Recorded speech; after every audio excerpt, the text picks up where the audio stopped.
오늘은 윤석열 대통령에 대한 체포영장 집행이 가능한 마지막 날입니다. 체포영장의 효력은 오늘 밤 12시까지 유지되지만 공수처가 돌연 영장 집행을 포기하고 경찰에 이첩하기로 결정하면서 큰 논란이 불거지고 있습니다. 이러한 결정은 정치권뿐만 아니라 법집행기관 내부에서도 다양한 반응을 불러일으키고 있습니다. 안녕하세요, 여러분.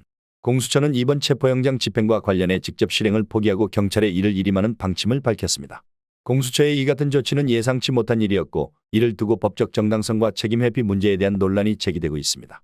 윤석열 대통령 측은 즉각 반발하며 긴급 입장문을 통해 이번 결정을 강하게 비판했습니다. 윤 대통령 측 대리인 윤갑근 변호사는 공수처가 경찰을 마치 하청 기관처럼 대하고 있다며 수사권을 가진 공수처가 직접 집행하지 않고 경찰에 맡기는 것은 법적 근거가 없다고 주장했습니다.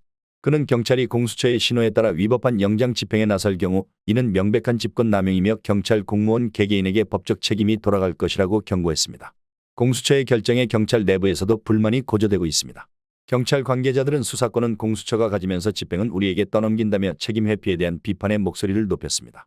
특히 영장 집행이 법적 논란의 소지가 있는 만큼 이를 수행하는 과정에서 발생할 수 있는 책임과 후폭풍에 대한 우려도 나타나고 있습니다. 이번 사태에 대해 민주당 내에서는 공수처와 경찰 모두를 강하게 비판하는 목소리가 나왔습니다. 민주당 이재명 대표는 이번 사건을 강도 높게 비판하며 최상목 대통령 권한대행의 직무태만을 문제 삼았습니다. 이 대표는 대통령 권한대행이 질서 유지에 책임을 져야 함에도 불구하고 오히려 질서를 파괴하는 행위를 하고 있다고 말하며 헌법과 법률에 따른 영장 집행을 방해하거나 묵인한 것은 내란 행위로 볼 수 있다고 주장했습니다. 민주당 박찬대 원내대표 역시 공수처를 강하게 비판하며 공수처는 국민적 기대와 요구에 부응하지 못했다. 이번 사태는 공수처의 존폐 여부를 논의할 정도로 심각하다고 말했습니다. 박수현 의원도 체포영장 집행 실패는 공수처장 탄핵 논의로 이어질 수 있다며 공수처의 책임을 강조했습니다. 공수처는 자신들이 여전히 수사 권한을 가지고 있으며 경찰의 집행을 일임한 것은 법적 절차를 준수한 결정이었다는 입장을 밝혔습니다. 하지만 이번 사태로 인해 공수처가 과연 독립적이고 전문적인 수사기관으로서의 역할을 충실히 수행하고 있는지에 대한 의문이 제기되고 있습니다.